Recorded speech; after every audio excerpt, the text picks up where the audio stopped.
The Mario Cristobal hate is real.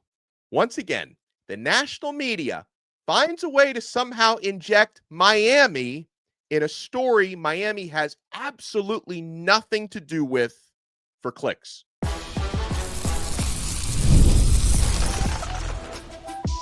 You are Locked On Canes, your daily podcast on the Miami Hurricanes, part of the Locked On Podcast Network, your team every day.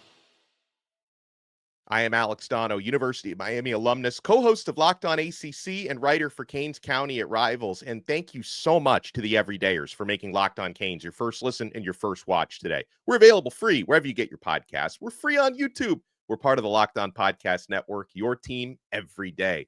Today's episode is brought to you by FanDuel. Right now, new customers can get $250 in bonus bets when your first $5 bet wins. On today's episode, there is an update coming from the Oregon side on five-star recruit Jackson Cantwell. Miami's very much in the mix for the top recruit in the class of 2026. He's going to be visiting Oregon right before he makes his decision on April 30th. So what is the Oregon side saying? We'll talk about Miami's transfer portal efforts because a couple of targets I think are coming into focus here as the portal is officially open today. But to lead off today, I don't know how Mario Cristobal is somehow catching strays here in the Nico Iamaleava saga in Tennessee. So Nico, who's leaving the Tennessee Volunteers, not the Miami Hurricanes, and is going to end up at a program that certainly won't be Miami because Miami's not in on the Nico sweepstakes. The way he handled his exit, his negotiations, his holdout at Tennessee, from where I sit, has absolutely nothing to do with Mario Cristobal and the University of Miami. Somehow, Cristobal's getting blamed for this. Now, it's not Tuesday today, it's Wednesday, but Truth Teller and I got our scheduling wires crossed yesterday. So Bruce Warner is with us on a Truth Teller Wednesday. So Bruce, I was watching a clip that was going around the World Wide Web yesterday on Ryan Clark somehow blaming, because Mario Cristobal reportedly gave $4 million to Carson Beck, that Cristobal is to blame for Nico doing what Nico is doing. And you were saying Mike Greenberg was also blaming Mario. Like, what are they doing here? Yeah, Greenberg was saying that he left Oregon with 7 years left in his contract. So he's the one that's created this mess for all these people to be able to say, hey, look, I want more money. And Tennessee got rid of him, and Miami's not going to touch him. I don't care where he goes. It doesn't matter. Although I will say this, I don't think this is going to help his NFL career if he gets that far, because this is really bad. And as you said to me off the air, this guy wanted to negotiate before the bowl game, before the playoff game that Tennessee played in. He started this months ago. So this is not new news from him. He did this back in December. So I don't know who's in. I guess he's got his family and his father and whoever else is involved. The father and the agent are heavily It's just involved. A bad look. And, I don't know how much he's getting anyhow, but you don't not go to practice. You don't show up at the meetings. You go to these things and you hope in good faith maybe they'll work something out, which I'm not sure if what Mario said. I think he said something similar. If you show up and you come to me, I'll take it to the powers that be. I'll let you know, but you don't hold them hostage like this. And That's what he did.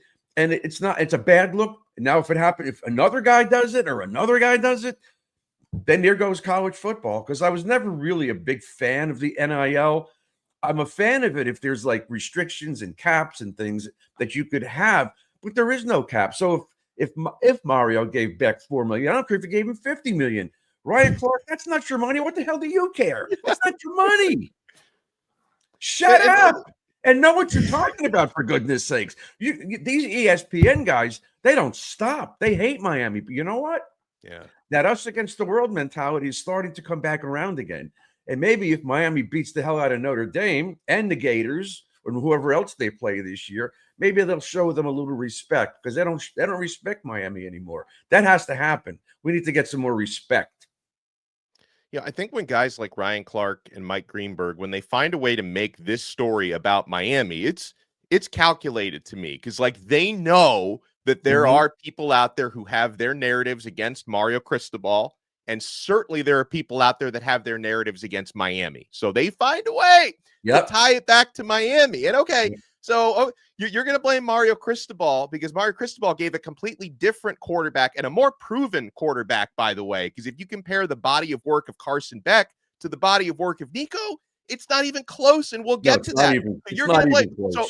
So Mario Cristobal was the one who told Nico, hey, you should hold out and skip spring practice and not tell your coach why, which was what really pissed off Josh Heupel. Was Mario Cristobal the one who told Nico to do that?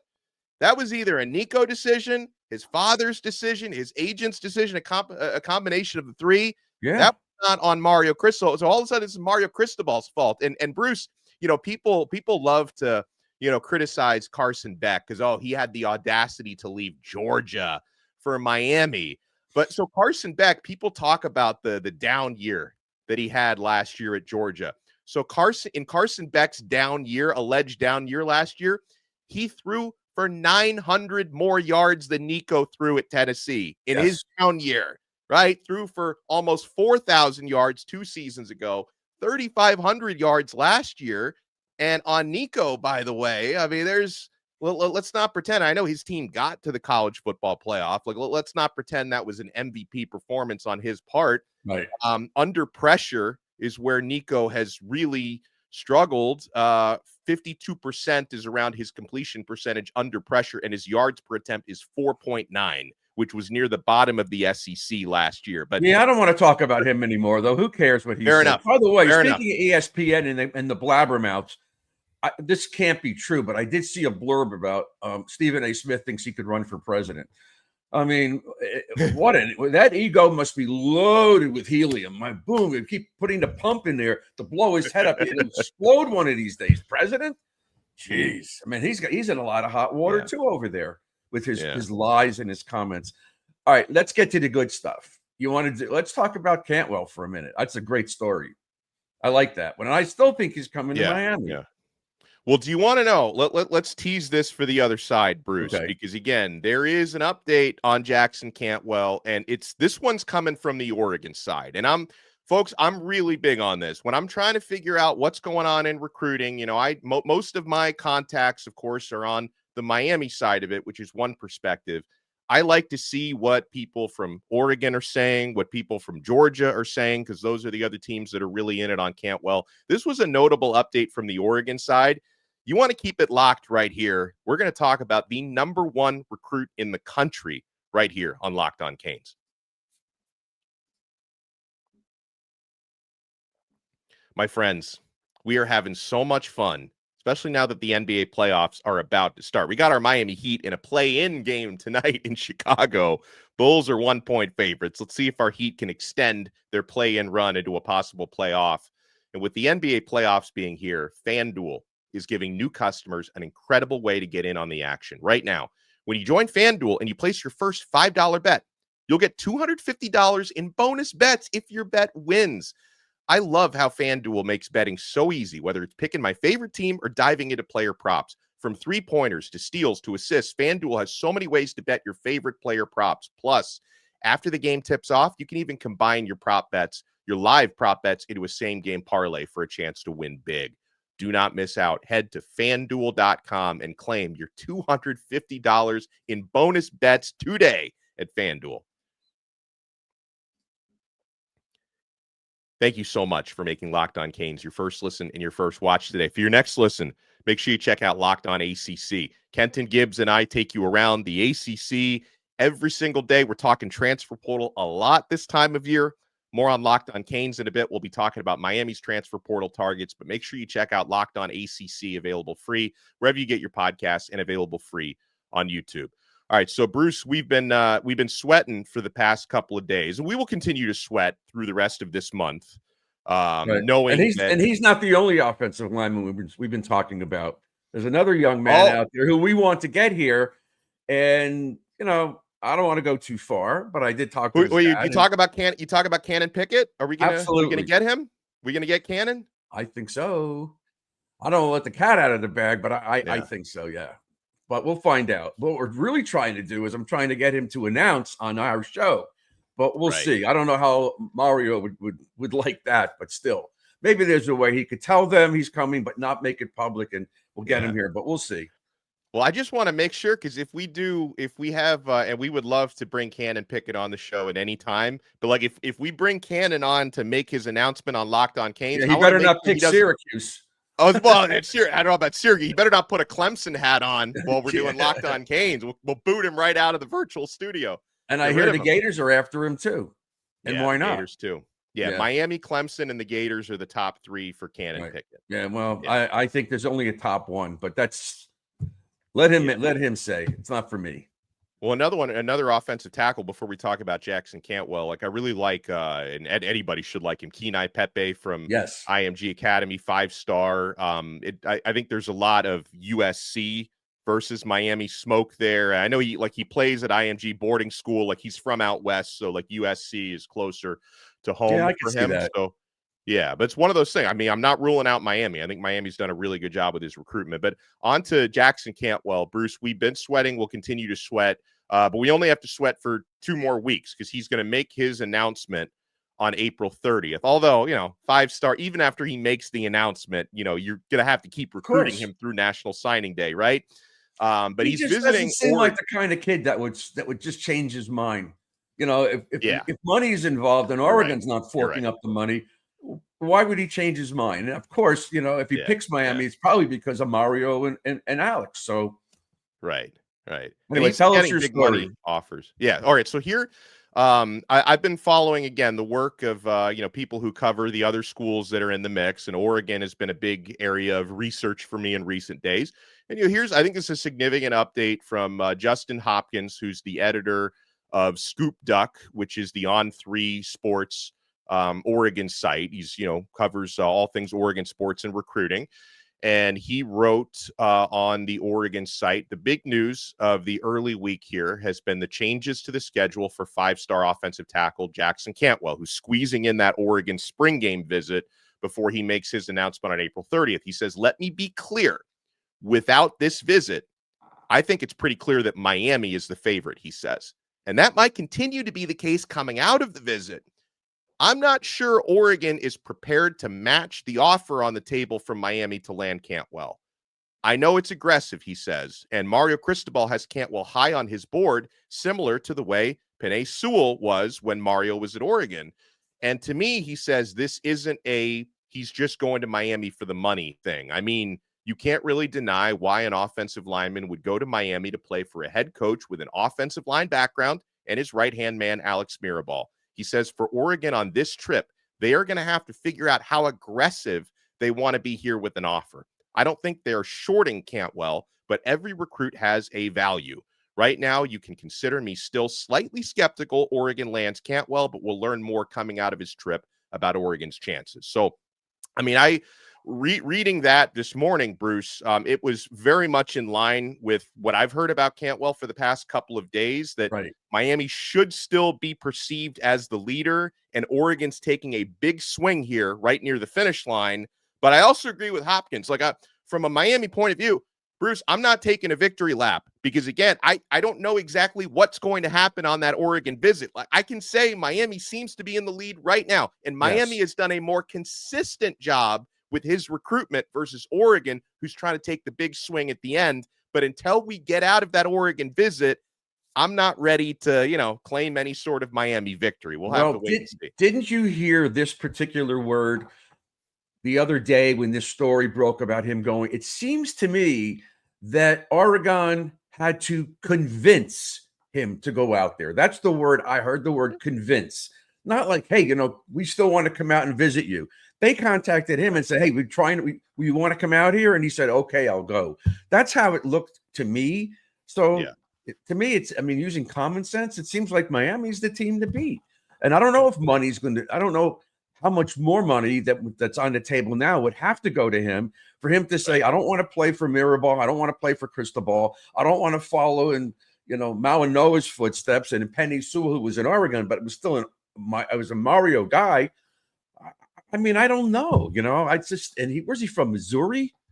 Yeah, he's from Missouri. I don't see it. I think he's going to go to Miami. Wouldn't that be nice if they can get the guy from IMG and Cantwell? I just don't know if they could throw that kind of money around, but still. Also, when you heard me, reading that update from Oregon, did you kind of notice like he went out of his way to kind of say like, hey, I'm not saying this is strictly about money, but he was also like, it's kind of about money. How ironic is it that somebody who covers Oregon, who notoriously, Bruce, you got Phil Knight writing blank check, and like Oregon is going to try to claim that, oh, we can't match Miami's offers. Like, I know that I'm part calling seems very shenanigans bizarre. on that.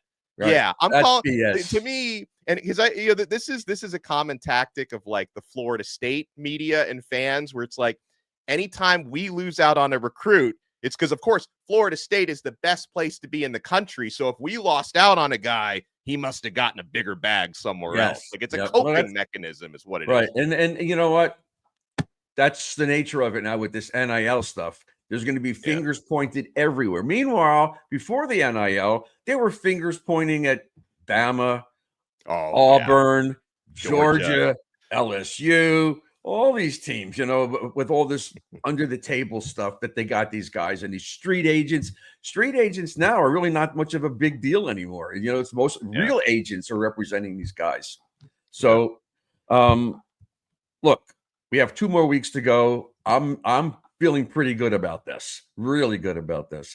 Now, I know that there's some transfer portal targets that we're talking about. A couple of guys are leaving Miami. I don't want to speculate about who, because I know that we're not really supposed to throw names out there, but we already have a few that are out there. And there's a rumor, maybe Emory Williams might leave. I don't know.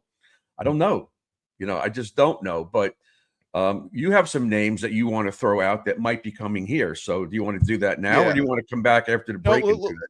Let's do it. Let's do it now. So, and again, like this is not a whole lot, because at the time that Bruce and I are having this conversation, we don't have info yet on visits being scheduled, which is usually a really good, especially in April, right? Because nobody wants to waste in the April portal, which is short. Nobody wants to waste their time. So if you see visits getting scheduled, that means you're in, pretty good shape with, hey, we've identified this player as a target. But a couple of players I feel like just reading the tea leaves that seem to be legitimate Miami targets.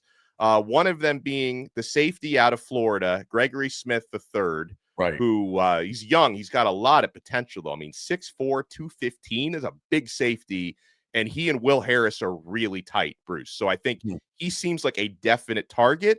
And then the other one that I would say is a definite target so far is, and I know people have mixed feelings about this one because of what position he plays, but the slot receiver from Syracuse, Trevor Pena, who had just a few yards under 1,000 receiving yards last year, 9 touchdowns. He led Syracuse in receptions. Like, Trevor Pena is a stud. Now, obviously, Miami has a bunch of guys already with that slot body type, but they don't have anyone with the proven experience and pedigree of a Trevor Pena, who seems to be a Miami target. How would you compare him to the Concepcion kid that we were talking about maybe getting last year, but he didn't come here? Is that a similar, or this other Concepcion had more downfield speed? I think Pena is more like Restrepo than he is like Concepcion. Concepcion is a little bit more of like like Concepcion. Actually, I would compare him more to Elijah Lofton than I would to Restrepo. I think Concepcion is more like a utility, can play anything type of guy, line him up in the backfield, where I think Pena to me is like kind of like a natural heir apparent to Xavier Restrepo is what I would look at him as.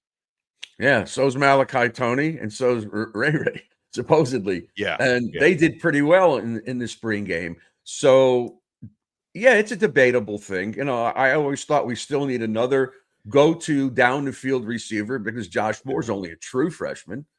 Yeah. And that's what I've been thinking. So if you're asking me, I don't really know that much about Pena to say we need him, because that may stunt the growth of the other two guys that we just spoke about. And by the about. way, the Pena thing is creating so many heated debates. I know, Bruce, you're not on Twitter, so I don't know if you saw this on MySpace or Facebook or whatever you're on. Mm-hmm. But I think Luther Campbell, challenged Gabby Urrutia from inside the U, basically challenged him to a fight over Trevor Pena, because we know Luke, of course, he's big. And I'm not trying to disparage any player. Like I love Ray, I love Malachi, but Luther Campbell obviously coached Ray, and he's like really mad at Gabby Urrutia for bringing up Ray in his article about Trevor Pena. So the fan base is torn over this. Talk about people who like to be in the center of controversy, Luke. Woo. Anyway, a former client of mine him and Mark got in trouble in New Orleans, and I had another one of those 3:00 in the morning phone calls. All right, so anybody else out there? You never sleep. Anybody else out there? Those are the big two. When I brought up like yesterday, and I stand by this, there's not a whole lot of really good linebacking talent that's in the portal right now. So, which I think is a need for Miami. And now I brought this up yesterday, and some people did remind me, but I don't know for sure if he's a Miami target or not, that this linebacker that Miami recruited him out of high school and maybe came in second for him, or it might have been recruiting him in the transfer portal last year. No, I think it was out of high school. Mekhi Bayer, who played a year at Nebraska at linebacker. Then he transferred to Mizzou in December, and then is now leaving Mizzou again. I guess he didn't like the few months he spent in Missouri. He's leaving Missouri, and since that was a former Miami target at linebacker, he seemed to do pretty well at Nebraska last year. I wonder if but I don't know if he's a Miami target or not, but that seems to be like the one guy at linebacker that Miami had history recruiting. I also saw, though, that when Bayer entered the transfer portal, he entered with a no contact tag. So I don't know if that means he already knows he's going somewhere different. That could be. Yeah. Yeah. And everybody keeps talking, we need another experienced running back because we've got the two studs and we have the two young guys, even though they did well the other day, but still. Speaking of the other day, did you think that the spring game, as we reflect back on it, was like a dud? A lot of guys didn't play. It was very vanilla. We saw a couple of guys that we wanted to see. Obviously, you saw Luke Nickel. Malachi had a big game. Ray looked pretty good. But a lot of the defensive guys weren't there, especially the D linemen. So, I was thinking, I want to see these guys, and they didn't play for whatever the reason. It just seemed a little like, okay, the spring game, like a pin in a balloon. Let me set the record straight on that when we come back. You want to keep it locked right here. We're not done yet on this brand new episode of Locked On Canes.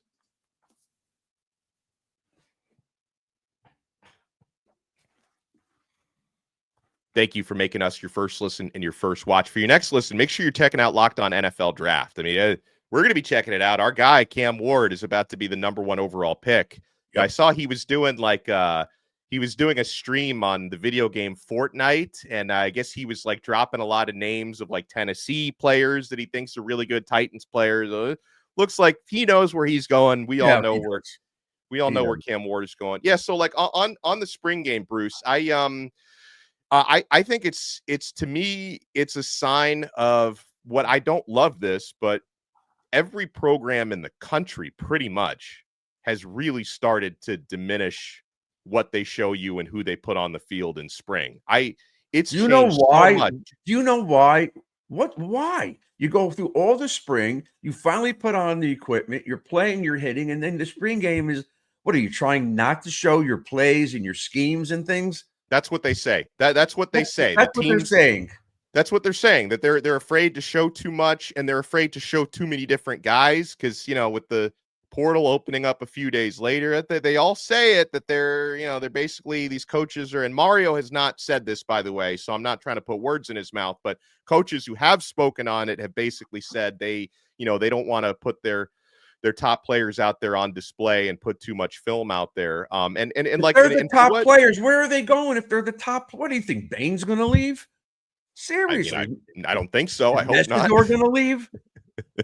I don't know if these guys needed some rest. I can't make these things up. But to me, there's a value in the spring game. You get to see some of these young guys in situations you haven't seen them yet in any of the practices that you had. Then you have 4 more months.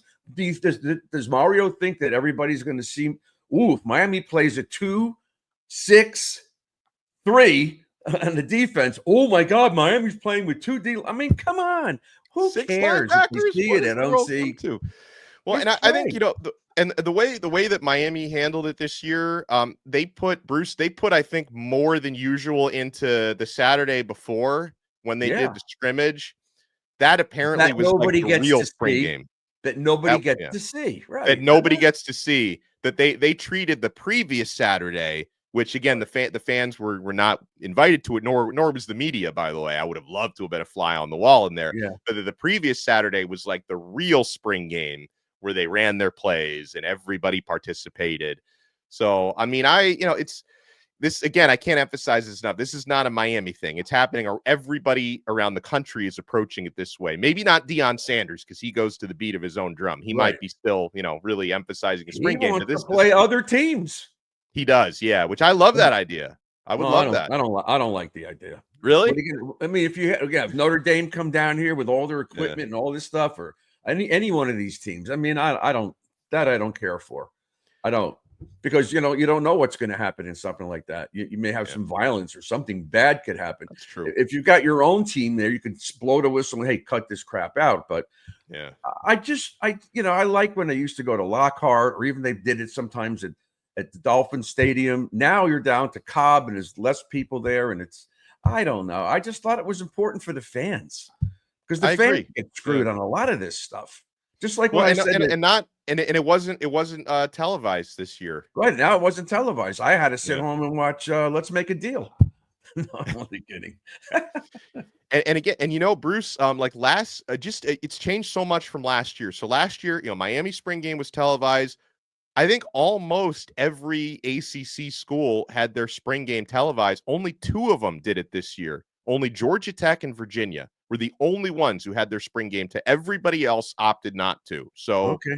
again, I don't like it, but it's not I just don't a like it Miami either. thing. I mean, you're sitting here in April trying to sell season tickets going forward, and this kind of leaves a sour taste in your mouth. But again, that's just my perspective because I wanted to see it, and I wasn't going down there to sit in that heat. I just wasn't. Yeah. You know, That's what I was telling. I had multiple listeners and viewers who recognized me, and a lot of them were asking where the truth teller was. I said he doesn't like to be in the sun. That was my answer. well, it's not that I don't like to be in the sun. I've had multiple skin cancer surgeries on my face. Oh, fair enough. Fair enough. I had, I left that out. yeah, that was bad. And I had a hockey Yeah. mask on my face. It was so bad. It was turned Jason from a little Voorhees? tiny little dot. It turned out to be a big thing. So I can't really be in the sun. Yeah. So, all right. I mean, I like going out there, but I can't be in the sun anymore like that. I hear you. Anyway, I'm still excited about it. I'm still excited about the team. I think we need a couple of pieces here and there. I'd love to get the safety from Florida because we just lost Zaquan Patterson. And I've heard a few reasons why he's not here. And I'm not going to speculate on that from what I heard or what I may know, but he's not here. Okay. So he's gone and we move on. You know, but we got Poyser. Seems like he's doing well. Xavier Lucas seems to be the real deal. So I think that what they've done in the offseason has really made them better. I hear Blay may start, which is what you would hope for. You bring in a D tackle. You don't want him sitting on the bench. Maybe at Ahmad Moten's expense, who's one of my favorite players, but I don't care. If they're 4 deep in the tackle spot and they're 4, 5, 6 deep at the D ends, let's go. Let's just go. Get that guy over there who's taking the snaps. And you know that even with guys not there the other day, the defense is different. You saw that, right? They're not sitting back in the weeds. They're going after people. And it's exactly what you want. And when you're not hesitating, your angles are better probably. And you're doing things so quickly. Yeah, it's possible a safety could bite on a fake and get burned. But you know what? I like the aggressive nature of Heatherman's defense. I've said that all along. The minute they got him and he said, I'm changing it, that's all I had to hear because it makes me feel like now this is Miami football.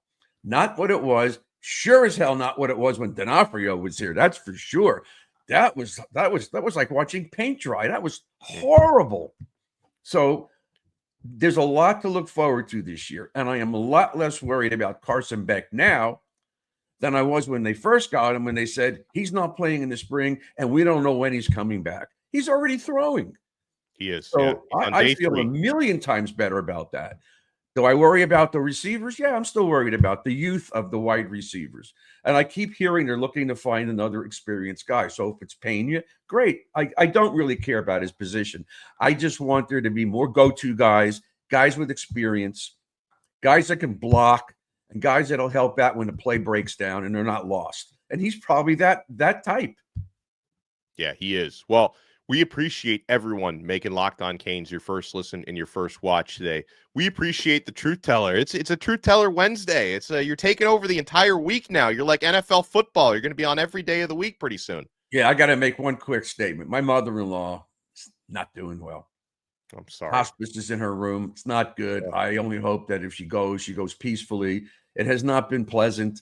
So I'm not looking for any sympathy or anybody saying anything. I just want to put it on the air. So it's been hanging over her head for the last couple of days. And, I don't know what's going to happen, but I hope everything's okay with her. I don't know.